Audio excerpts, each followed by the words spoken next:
Boss, ito mo sa lumalaban ng patas para sa pamilya.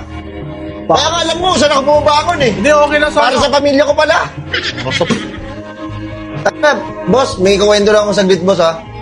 Alam mo, nung bata pa ako, maliit pa ako, alam mo, gusto ko na kaagad tumanda. Oh.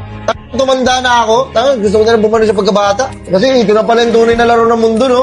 Ng buhay. Ito na pala talaga yun. Kala ko, masaya maging matanda, hindi pala. No? Hirap na hirap ako, sa totoosin lang. Ah, mas lalo Alam mo, ako, sa totoosin lang, ha? Oh. Ayoko gumawa ng masama, eh. Ayun na. Ayoko! Oo. Oh, tama. Kaya ayoko pa magulang. Ayun yung tinuro sa akin magulang ko. Huwag kang maging magulang kahit ano mangyari. Hirap lang. Hirap. Oh, sorry. Nahihirapan lang ako. Hindi, gusto ko lang maparana sa anak ko yung hindi ko naranasan noon. Ah. Ako, ito, hanggat maaari, ayoko ipagawa sa kanya to, kaya susumikap lang. Sumikap. Iba pala pag naging ama, no? Oo. Oo. Oh.